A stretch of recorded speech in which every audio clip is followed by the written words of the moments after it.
Last time we were discussing about intestinal infections, and we talked about amoebiasis, we talked about asteriasis, probably we talked about hookworm as well.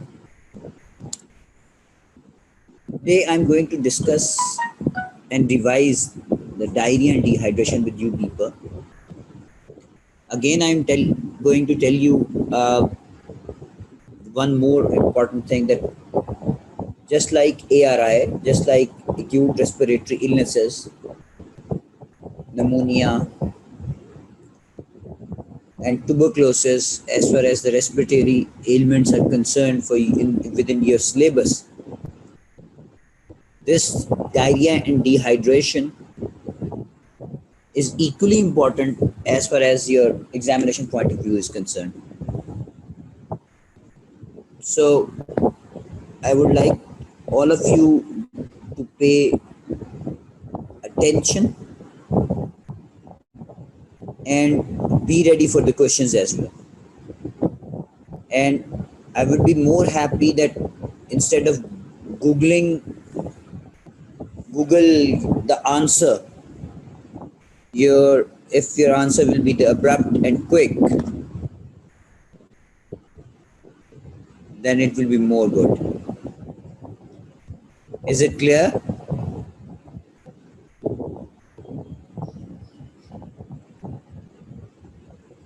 So, diarrhea. What is diarrhea?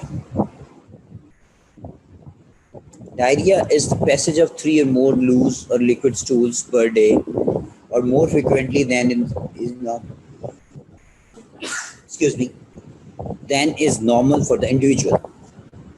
Okay, understandable.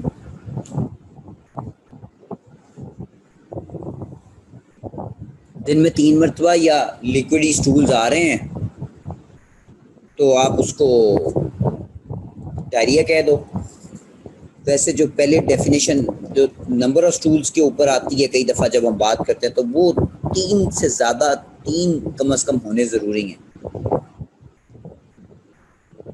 It is usually a symptom of gastrointestinal infection which can be caused by a variety of bacterial, viral and parasitic organisms. Infection is spread through contaminated food or drinking water, or from person to person as a result of poor hygiene.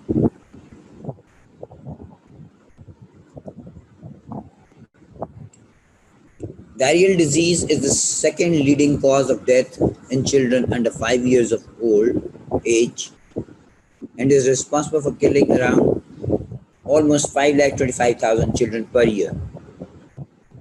Globally, there are nearly 1.7 billion cases of childhood diarrheal diseases every year. So you can very well imagine what a huge number of the cases as far as the diarrheal diseases are concerned.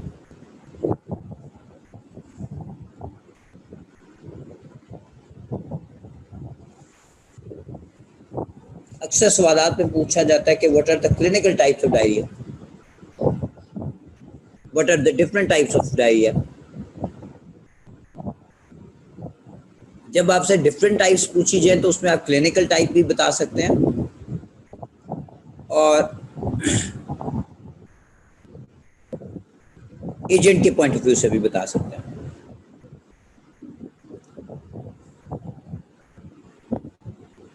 शाबाश शाबाश बेटा, आप लोग अपने अपने cameras on कर लें फौरी तौर पे। And I will this time I am not going to forgive anybody. मैं अभी शराफत से कॉल कर रहा हूँ और उसको कह रहा हूँ कि शराफत से आपको शराफत से समझा दे कि फौरी तौर पे करें, और मुझे रोल नंबर सेंड करे जिसका नहीं ऑन हुआ हुआ।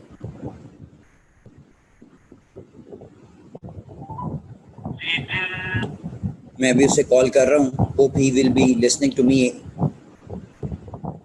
शराफत बेटा, सबके कैमरास ऑन कराओ एंड गिव ओनली 5 मिनट्स। अगर वो ऑन नहीं होते उसी वक्त 5 मिनट से ज़्यादा नहीं देना, और बाद में कैमरा जिसका बंद होता है उसका भी नंबर ऐड कर लेना है, रोल नंबर तुमने। और फौरी तौर पे मुझे मेल करो, मैं इनके बारे में एक स्ट्रिक्ट एक्शन भी जनरेट करवाता हूँ आज। Thank you very much and be on the line, जिस तरह मैंने समझाया हुआ मेरे लेक्चर के दौरान एटलीस्ट। ठीक है बेटा? Okay. So I had been clinical types of diarrhea, that is acute watery diarrhea, last several hours or days, include तो कॉलरा वगैरह, जिसमें आप राइस वाटरी स्टूल्स अभी हम इंशाल्लाह डिस्कस करेंगे। Acute bloody diarrhoea which is also called dysentery. और एक बात याद रखिएगा, यूजुअली टेक्निकल टर्मिनोलॉजीज में एक्यूट ब्लडी डायरिया अब यूज नहीं होता, ये टाइप्स बताने के लिए यूज होता है, वो डायसेंट्री ही लफ्ज यूज करते हैं। And last but not least is the persistent diarrhoea, जो कि 2 वीक से ज्यादा हो जाए जिसका duration.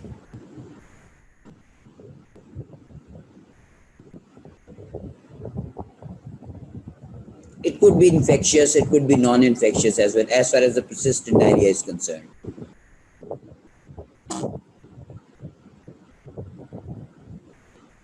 What are the causative agent? And because of the causative agent, we usually divide them into two basic categories, that is the viral and the bacterial.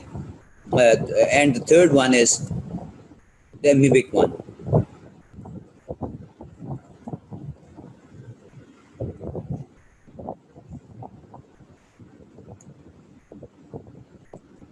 Viruses में rota virus, जिसकी vaccination आप लोगों के पास मौजूद है EPI programme में, यही वजह है कि इसकी इंपॉर्टेंस, इससे ही आप अंदाजा लगा सकते हैं कि ईपीआई प्रोग्राम में इसकी वैक्सीनेशन मौजूद है।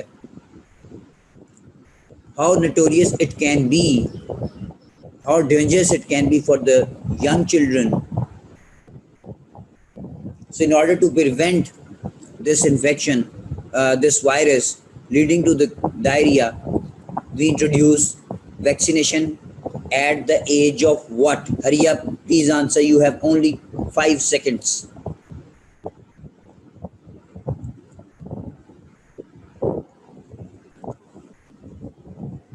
रोटा वायरस कब लगाई जाती है ईपीआई प्रोग्राम में?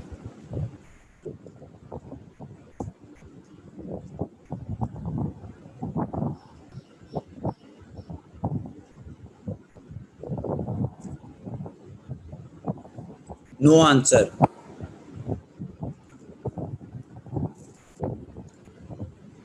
ईपीआई प्रोग्राम में रोटा वायरस कब लगाई जाती है ईपीआई प्रोग्राम में पाकिस्तान? हाउ मेनी डोजेज और कब कब?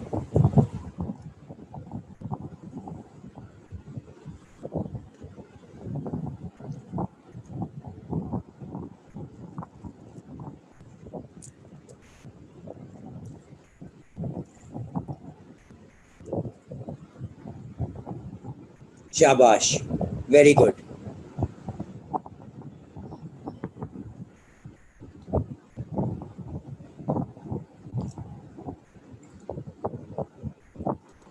So how attentive you people are, you can very well imagine after looking at the Zoom group chat for this lecture, that only couple of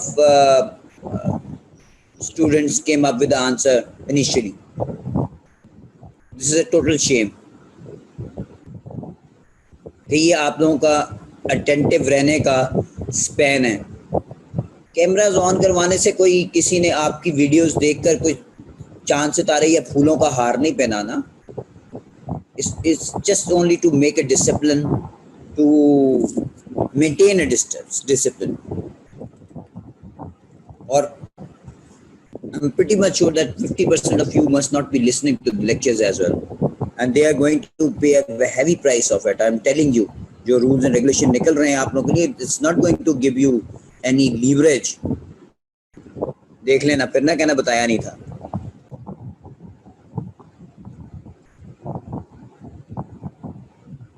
Anyhow,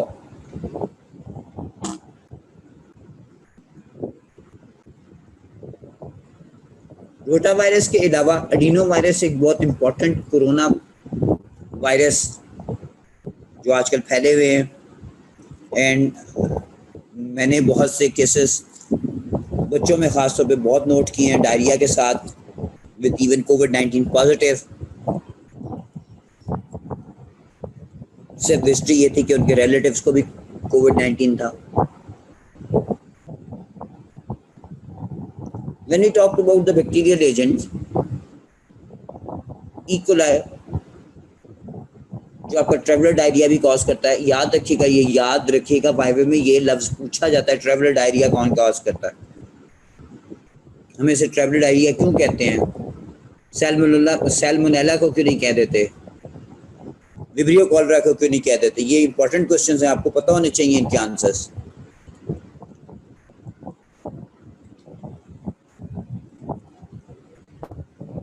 क्या traveller को Shigella नहीं हो सकता? Vibrio cholera नहीं वो पकड़ सकता? इसको क्यों ही ट्रेवलर डायरिया कहा जाता है? ये एक इंपॉर्टेंट क्वेश्चन है, इसका आंसर मुझे चाहिए चैट बॉक्स में। Anyhow, Campylobacter jejuni, Salmonella, Shigella, E. coli, Vibrio cholera, they are the multiple bacterial types which can lead to, apart from these, there are a lot more others, but they're the important ones which can cause diarrhea. When we talk about the flagellatory diseases leading to diarrhea, Entamoeba histolytica, Giardia, and Cryptosporidium, intestinal worms, they all can lead to diarrhea as well.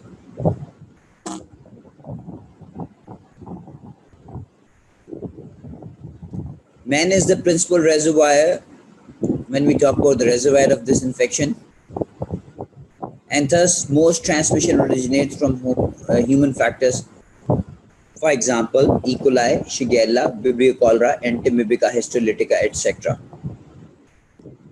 For other enteric pathogens, animals are important reservoirs, and transmission originates from both human and animal feces. Example, Campylobacter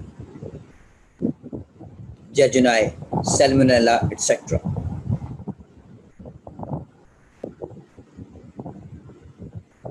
तो आपको याद होना चाहिए कि reservoir तो man है ही, कुछ ऐसे इंटेरिक पैथोजेंस हैं जिनके अंदर एनिमल्स भी रिलेटेड है।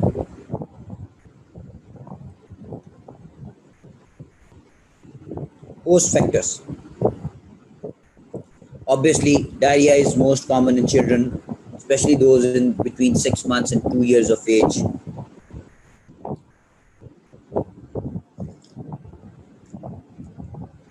Six months से पहले डायरिया कॉमन क्यों नहीं है?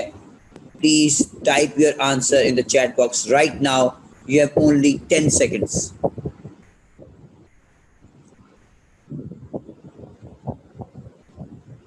डायरिया 6 मंथ से पहले कॉमन क्यों नहीं है? Excellent answer by Qutubuddin Ahmad.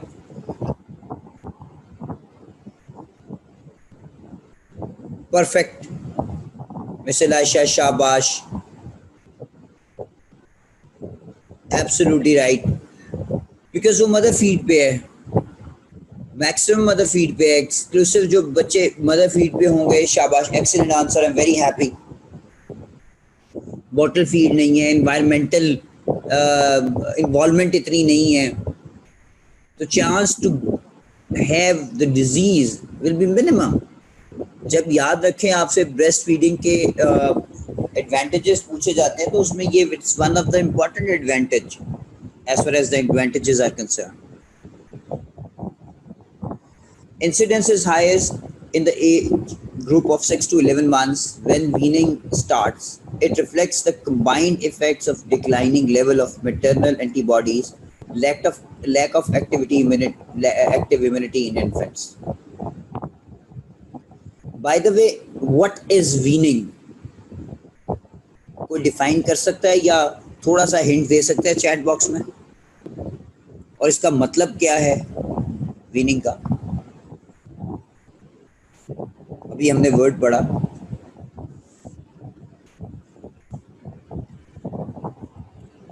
Aida Safdar, good.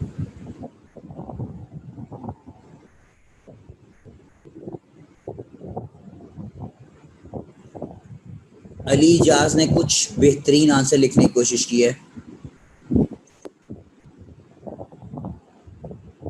Mariam Javed, administration of semi-solid food in addition to milk. This is the perfect classical example. Shabash, very good. Uh, यही define करता है. Bismil, very good addition of semi-solid food uh, with continuing with the breastfeeding. Shabash. ये है winning. If somebody asks you, हमने weaning off करवाना है, इसका मतलब ये तो समझ आ गया कि हमने दूध नहीं छुड़वाना, ब्रेस्ट फीडिंग छुड़वाना ही नहीं, हमने इंट्रोड्यूस करना है सेमी सॉलिड फूड्स को. क्या उसमें एग शामिल होगा? यस और no? If yes, then which part of the egg?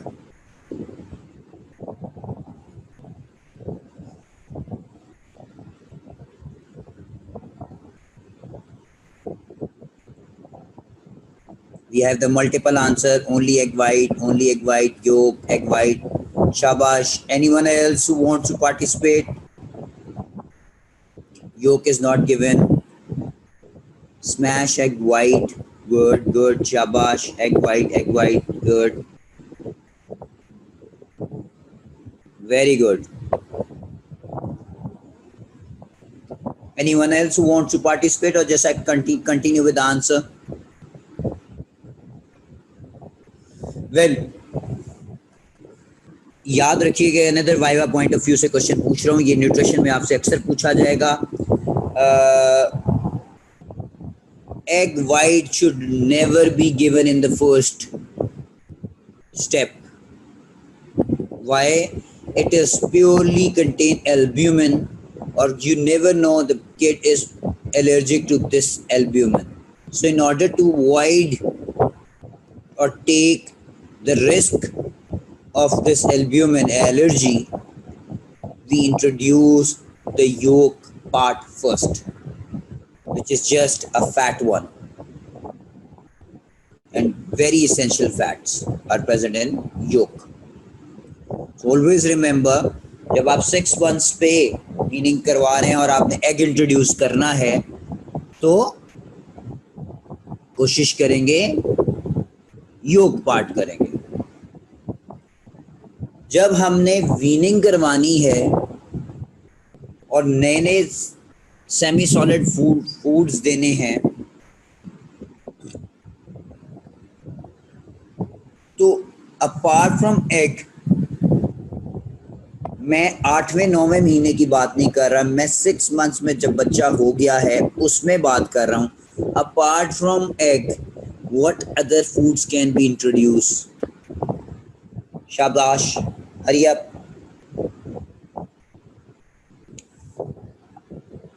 Mashed potatoes, absolutely right. Shabash. Rice, perfect. Banana, perfect. Shabash. Cereals, yogurt, banana, perfect.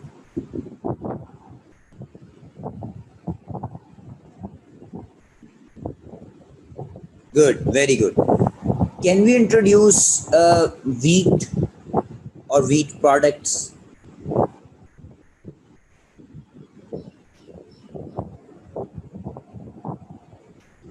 Nahal, शाबाश. क्या हम व्हीट या व्हीट प्रोडक्ट्स को भी ऐड कर सकते हैं? जिस तरह उसका व्हीट का सिरेलैक ले लिया, या इस तरह का आर्टिफिशियल बना के, या खुद घर में उसको सॉफ्ट करके. Michelle, why don't you think so? Cerelac is a brand which contains the mashed or the pre-prepared food. It could be wheat, it could be rice, and it could be banana as well. I'm not talking about the Cerelac at the point. Can we introduce wheat or not?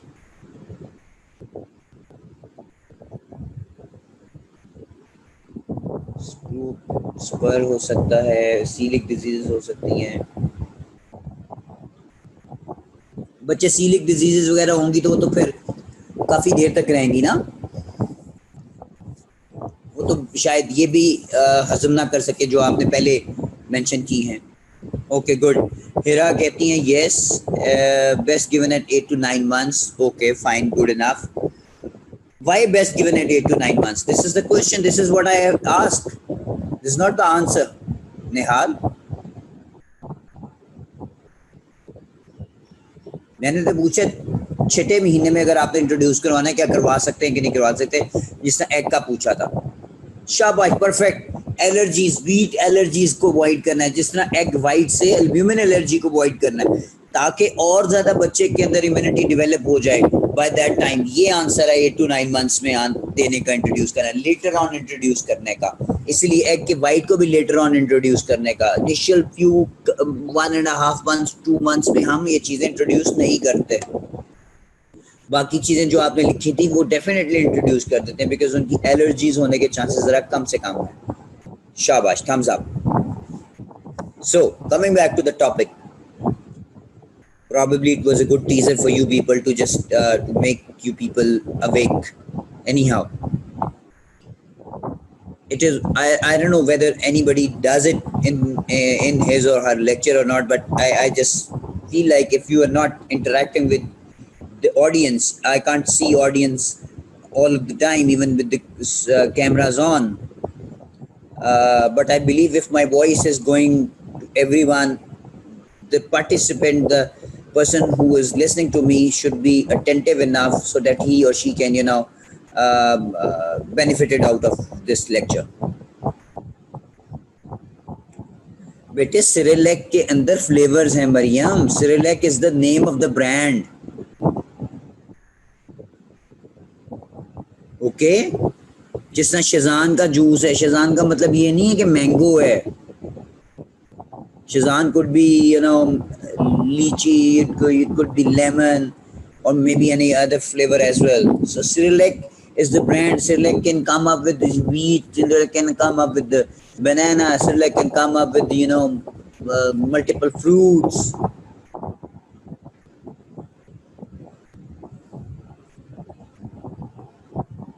So it is also common.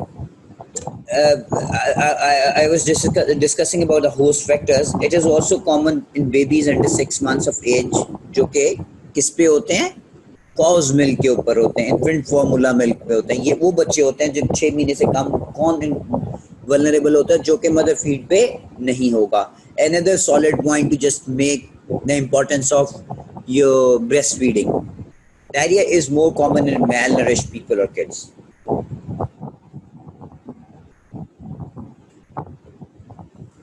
क्योंकि उनमें immunity का level कम होगा, they will be more vulnerable to develop these infections. Very good. Environmental factors. In temperature climates, bacterial diarrhea occurs more frequently during the warm seasons, whereas viral diarrhea, particularly caused by rotavirus, peak during the winter. एक statistically, demographically calculated चीज़ें कि bacterial जो disease होती है ज़रा warm temperature में ज़रा flourish ज़्यादा करती हैं as compare to the viral disease.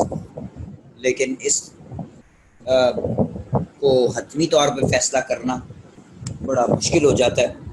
लेकिन whenever we talk about the diarrhea, तो हमारे पास ये एक स्टैटिस्टिक्स हैं जो कि हम पेश करते हैं। मोड ऑफ ट्रांसमिशन, फीको-ओरल रूट है,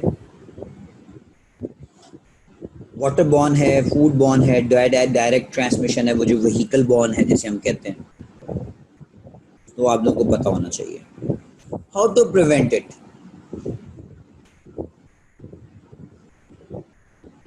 access to safe water, use of improved sanitation. ये देखो, एक बात याद रखो, यहाँ पे आप लोगों को एक और चीज़ ऐड कर देता हूँ। ये तो मैं स्लाइड्स आप लोगों को समझाने के लिए, पढ़ाने के लिए बता रहा हूँ, लेकिन मेरी ख्वाहिश होती है कि साइड बाय साइड कुछ एग्जामिनेशन पॉइंट ऑफ व्यू से भी आपको को आंसर आने चाहिए। जब प्रिवेंशन होगी तो हमेशा मेरा एक कहना है मेरा मानना है बिल्कुल उसी तरीके से जब भी आपको किसी एक्यूट कोलिसिस्टाइटिस का एक केस आता है तो एंड पे पूछा जाता है हाउ टू मैनेज इट, तो अगर उसने प्रॉपर हिस्ट्री नहीं दी हुई तो मैनेजमेंट का फर्स्ट पार्ट हिस्ट्री टेकिंग से स्टार्ट होता है।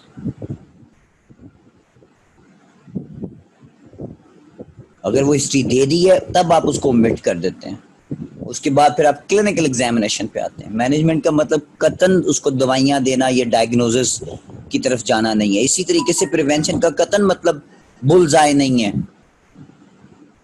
As far as the examination is concerned, always start with the primary prevention, वही health education, health promotion. ये जो चीज़ है ना, access to safe drinking water, this is the health promotion. But inculcating the message towards the safe water drinking is the health education. So you should add these points along with the points I have mentioned here. Used improved sanitation, hand washing with soap, exclusive breastfeeding for the first 6 months of life, good personal and food hygiene, health education about how infections spread, and rotavirus and vaccinations. What are the components of the diarrheal diseases control program? It includes the short-term and the long-term plans. When we talk about the short-term plans, appropriate clinical management.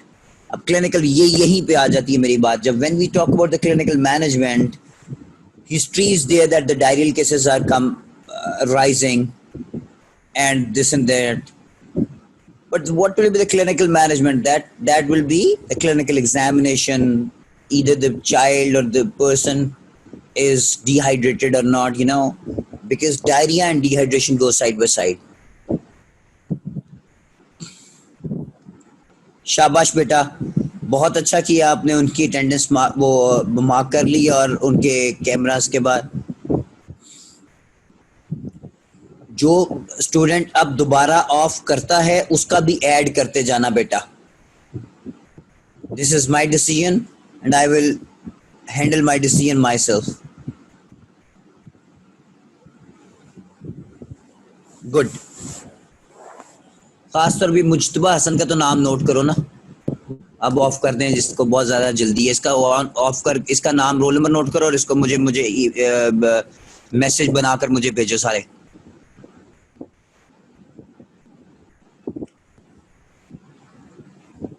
ਇਹਦਾ तो camera मैं बंद करावा जरा एक बारी। Camera की यदि हाजिरी जरा बंद कराइए जरा।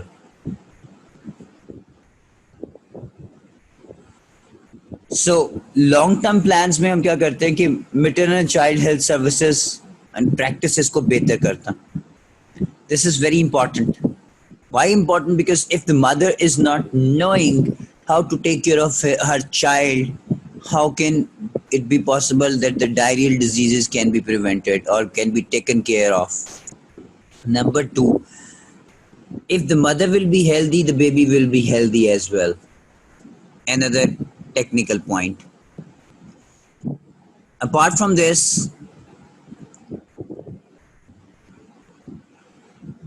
preventive strategies, preventing diarrheal epidemics, they all are included in long-term management. Treatment of diarrhea. Rehydration with the oral salt solution. ये आप लोगों को सब मालूम है। ORS is a mixture of clean water, salt and sugar. It costs a few cents, but treatment ORS is absorbed in small intestine and replaces the water and electrolyte lost in the feces. Zinc supplements reduces the duration of the diarrhea episodes by 25% and are associated with 30% reduction in stool volume. And you will be surprised to know that WHO has already recommended to introduce the zinc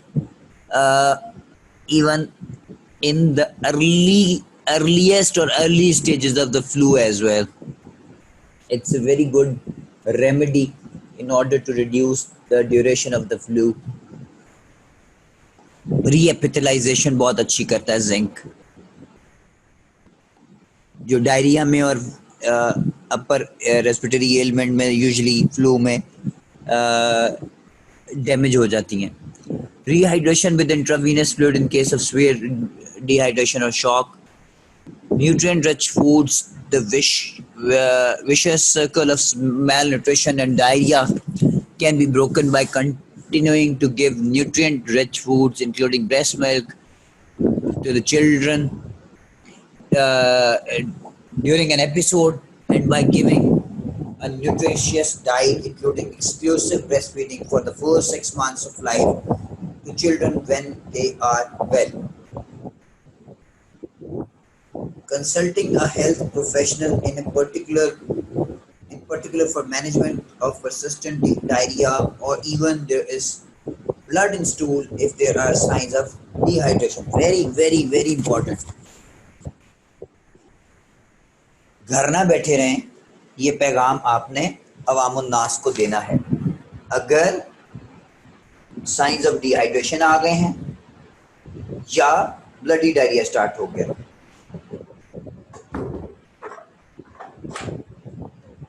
तो sign of dehydration फिर किस तरह पता लगेंगे? Obviously जो आपका doctor आपको बता चुका होगा, आपका हेल्थ वर्कर आपको बता चुका होगा, आपका पैरामेडिकल स्टाफ जो ट्रेंड है वो आपको बता चुका होगा. It start from right from the basic health unit till the upper class of the health facilities.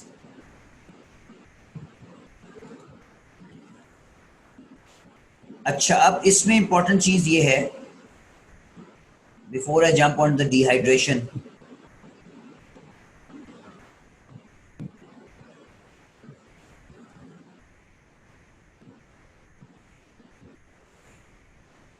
homemade ORS.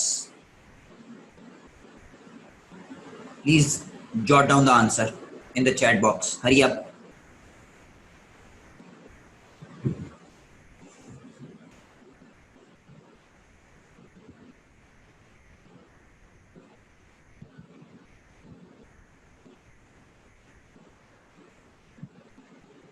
Hurry up. Homemade ORS कैसे बनता है?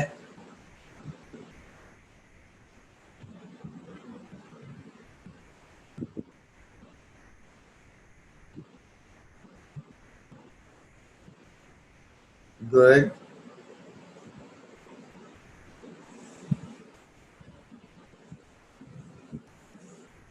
शुगर सॉल्ट वाटर तो ठीक है बेटा मिश्रण, लेकिन कितना क्या करना है?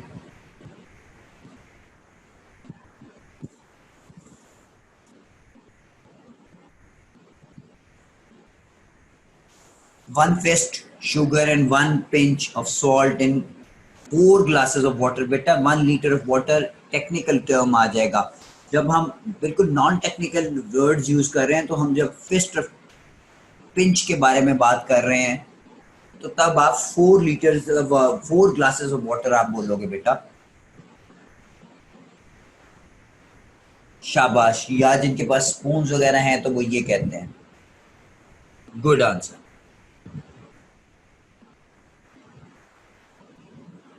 गुड. याद रखिए कि lemon is not the basic ingredient. You can add lemon. Basic ingredient should always be remain sugar, salt and water. कितना लेना है वो आपने सही बताया. शाबाश. Dehydration. The most severe threat posed by diarrhea is dehydration. During a diarrheal episode, water and electrolytes, that is sodium chloride, potassium and bicarbonates, are lost through liquid, stools, vomit, sweat, urine and breathing. Dehydration occurs when these losses are not replaced. The degree of dehydration is related to on a scale of 3. अब वो scale of 3 क्या है?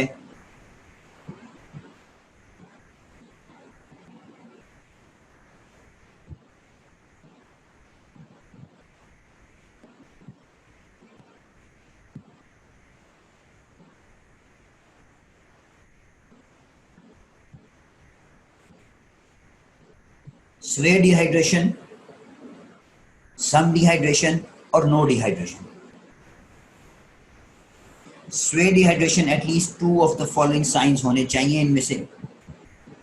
ये आएगा, मैं अभी बता रहा हूँ, मेरी एक 6 सेंस है कि डिहाइड्रेशन के ऊपर, डायरिया डिहाइड्रेशन के ऊपर आप लोगों को एक क्वेश्चन यूनिवर्सिटी में आएगा। मेरी अपनी 6 सेंस है, I don't know why I am saying it, but ये आएगा मुझे लगता है। लिथार्जी, अब वो कौन से साइंस हो सकते हैं दो इनमें से? लिथार्जी और unconsciousness, sunken eyes, unable to drink or drink poorly, skin pinch goes very slowly, that is beyond 2 seconds। जब आप उठा पिंच करते हो तो 2 सेकंड से ज़्यादा लग रहे हो या 2 सेकंड लग रहे हो तो आप उसको कहते हो कि स्वे डिहाइड्रेशन है, जो कहते हैं स्किन पिंच टेस्ट पॉजिटिव। बिल्कुल थोड़ा थोड़ा या बिल्कुल ना होने के बराबर पानी पी रहा है, संकन नाइज है, डूबी हुई, बिल्कुल लेथार्जिक है, सेमी कॉन्शियस है, अनकॉन्शियसनेस वाली फीलिंग आ रही है, इनमें से कोई 2 साइन भी अगर आपने पिक कर लिए तो आप स्वे डिहाइड्रेशन की कैटेगरी में डाल देते हैं। सम डिहाइड्रेशन की कैटेगरी में उसको डालते हैं जो बच्चा या बड़ा इरिटेबल होता है, रेस्टलेसनेस हो रही होती है उसको, आंखें वही संकन होती हैं और बार बार पानी मांग रहा है, पानी दो पानी दो पानी दो पानी दो, रो रहा होता है बच्चा, वो पानी मांग रहा होता है, पीता जाता है, निकालता जाता है, पीता जाता है, रोता जाता है, पीता जाता है। ये बच्चों में कैफियत होती है, बड़ों में पानी मांग रहे होते हैं। नो डिहाइड्रेशन, इनमें से कोई साइंस नहीं आ रहे हो। तो so these are the 3 categorisation जो आपको मालूम होनी चाहिए, आपकी किताबों में भी लिखी हुई है। और ये एक पेज है, तस्वीर है जो कि आपकी किताब में हूबहू इसी तरह ही है। I have copied this picture from your book. के पाक डिहाइड्रेशन को उसने माइल्ड स्वेयर में डिवाइड किया, नो डिहाइड्रेशन तो आपको मालूम ही है ही नहीं। तो ये आप लोगों को पता होना चाहिए। ये पेशेंट्स अपीयरेंस क्या होगी माइल्ड में, जिस तरह मैंने भी बताया, थर्स्टी होगा, अलर्ट होगा, रेस्टलेस होगा, जबकि स्वेयर में ड्राउजी होगा, सेमी अनकॉन्शियस होगा, स्वेटी ज़्यादा होगा, कोमाटोज की तरफ जा रहा होगा। आप रेडियल पल्स चेक करते हो तो माइल्ड में तो नॉर्मल रेट चल रहा होता है, जबकि स्वेयर में रैपिड फीबल होती है पल्स आपकी। कई लोगों जब वो बिल्कुल शॉक में जा रहे होते हैं तो वो कई दफ़ा इम्पेल्पेबल हो जाती है। ब्लड प्रेशर की बात करते हो तो माइल्ड में ब्लड प्रेशर अभी भी नॉर्मल होता है, इसलिए blood pressure is not the early sign to detect the shock. ये बस अगर आपको जुमला मेरा याद हो गया ना तो आपने जिंदगी के अंदर समझे कामयाबी कामयाबी है। हम कहते हैं ना वाइटल्स करें, फटाफट करें, ये करें वो करें, कभी भी वाइटल्स में आपको ये नहीं कहा जाएगा कि खाली बीपी करें। वाइटल्स में आपको पल्स भी कहा जाएगा, वाइटल्स में आपको टेम्परेचर भी कहा जाएगा, वाइटल्स के अंदर आपको ब्लड प्रेशर भी कहा जाएगा। और इससे भी ज़्यादा इंपॉर्टेंट आपकी फिजिकल एग्जामिनेशन है जो कि इंपॉर्टेंट है। सो माइल्ड डिहाइड्रेशन हो रही है, पता ही नहीं लग रहा, बीपी बिल्कुल ठीक है, आप लहजों का ठीक है बिल्कुल, नो, उसको देखो, एग्जामिन करो।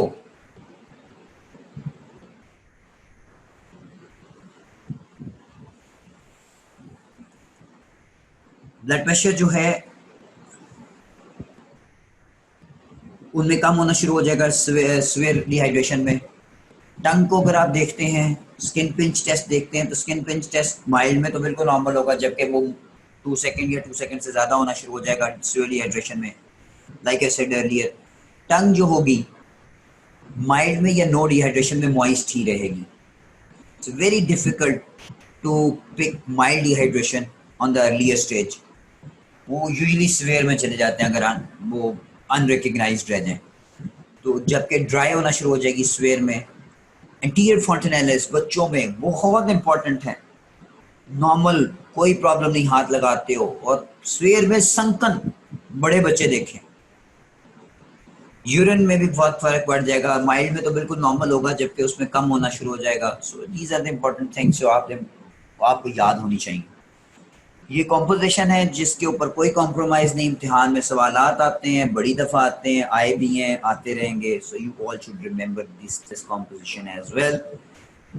अगर आपसे न्यू कॉम्पोजिशन पूछी जाए तो आप क्या कहेंगे कि भाई ये न्यू कॉम्पोजिशन तो है WHO के रिकमेंडेशंस के मुताबिक, तो इसके अलावा भी कोई कॉम्पोजिशन है? उसे कहें जी WHO के मुताबिक जो अवेलेबल टू द पब्लिक है जनरलाइज वो तो यही है, लेकिन WHO ने अब रिकमेंड कर दिया है ये जो जिस तरह ये राइस की स्टार्च है वो ऐड ऑन करना in order to reduce the frequency. इसी तरीके से जिंक ऐड ऑन करना in order to reduce the frequency. So important चीजें ये आपको पता होनी चाहिए.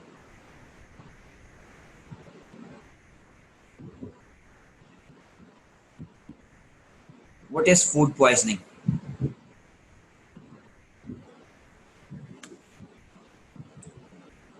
Any questions so far so that I can jump onto the food poisoning, please?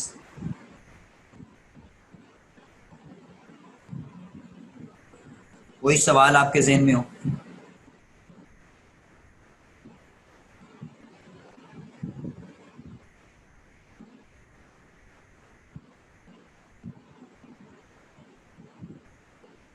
कायनात क्या वजह थी कि स्टूडेंट्स का कनेक्ट क्यों नहीं हुआ?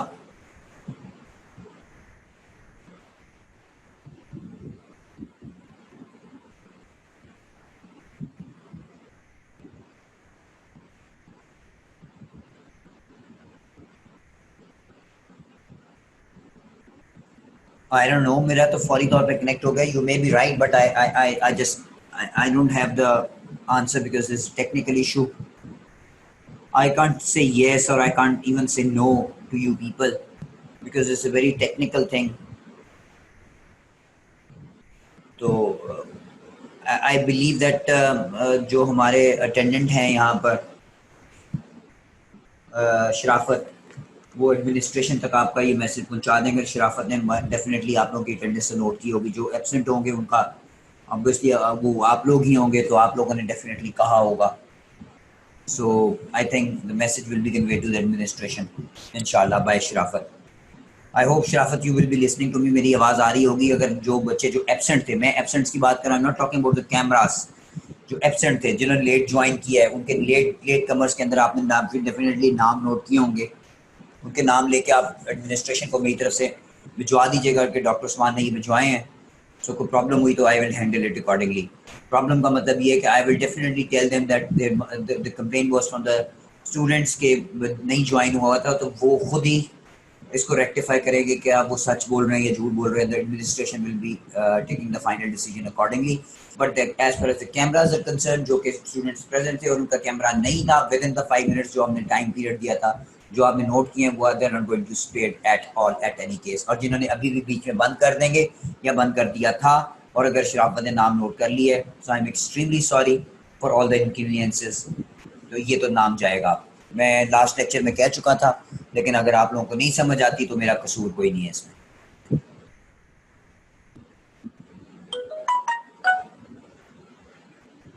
Types of food poisoning: non-bacterial, arsenic, certain plants and seafood, fertilizers, pesticides, etc. When we talked about the bacterial ones, उसमें सैल्मोनेला बहुत इम्पॉर्टेंट है, बहुत ज़्यादा इम्पॉर्टेंट है.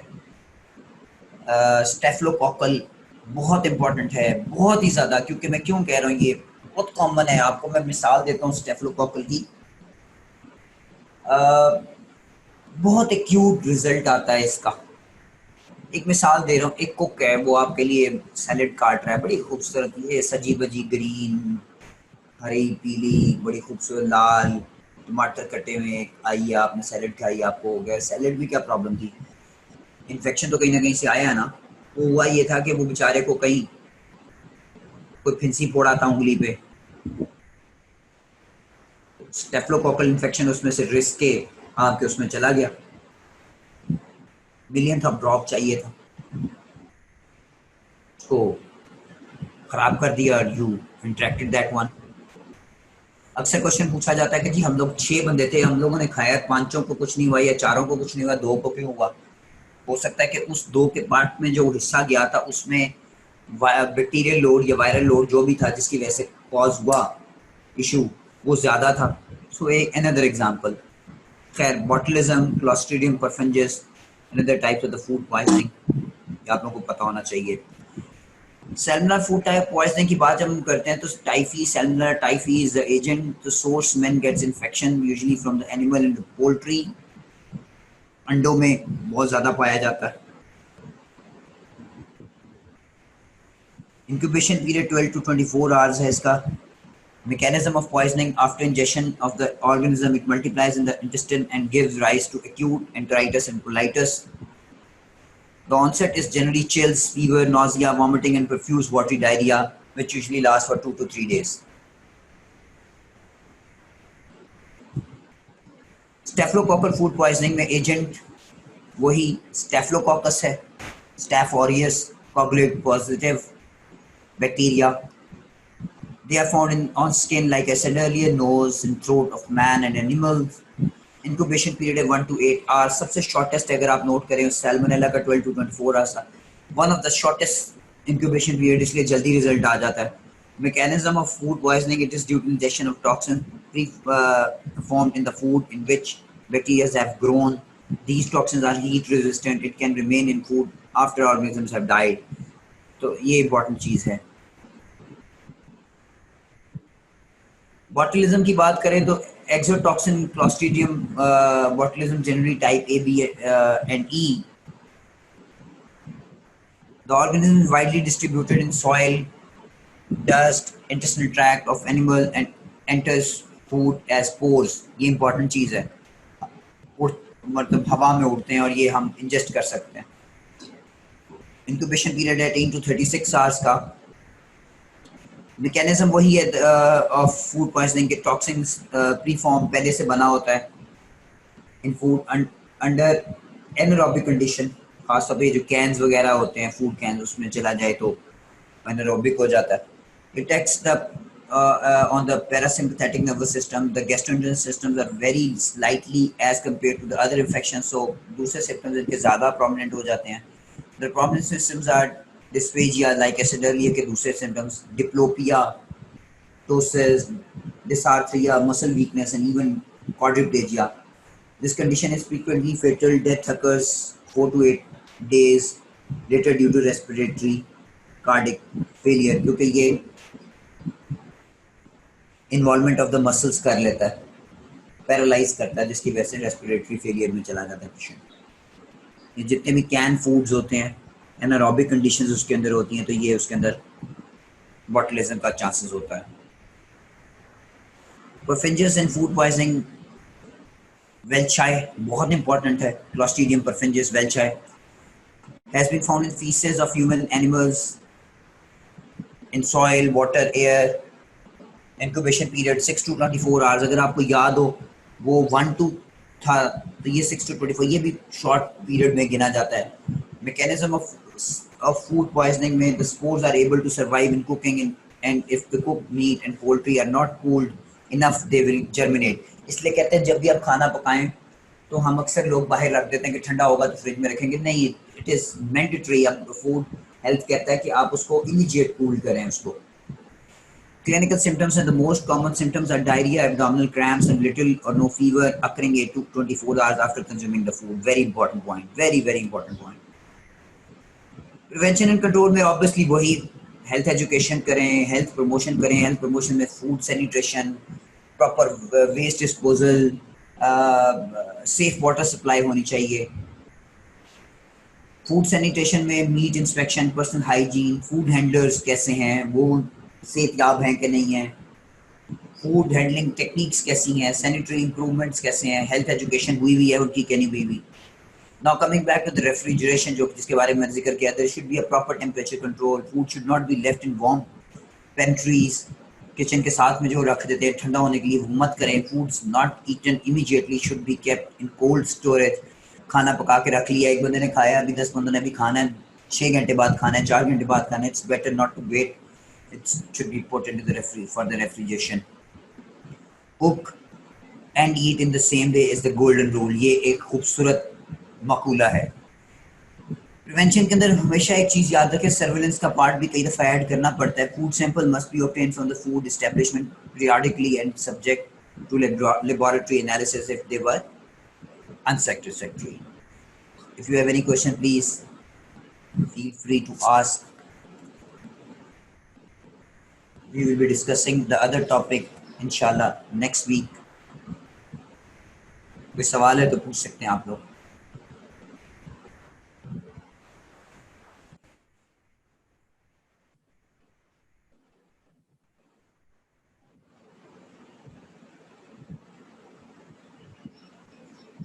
क्विक रीकैप मैं दे देता हूँ। आज हमने डायरिया पढ़ा, उसकी टाइप्स पढ़ी। डायरिया के साथ साथ हमने थोड़ा सा वीनिंग के बारे में डिस्कस किया, डिहाइड्रेशन के बारे में पढ़ा। डिहाइड्रेशन के बाद हम लोगों ने उसकी टाइप्स पढ़ी, सैल्मोनेला टाइफी के बारे में, बस सैल्मोनेला के बारे में पढ़ा, इकोलाई के बारे में पढ़ा।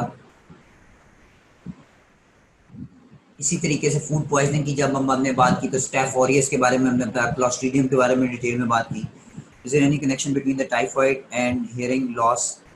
वेल, देयर इज समथिंग, लेकिन इसका बेस्ट आंसर जो एक क्लिनिशियन जो ईएनटी स्पेशलिस्ट है वो बता सकता है, लेकिन I have never heard of it कि इस तरह का हुआ है और उसमें हियरिंग लॉस हुआ है। कुछ रिसर्चेस में आया था लेकिन इस्टेब्लिश नहीं हो सका। That is what I know.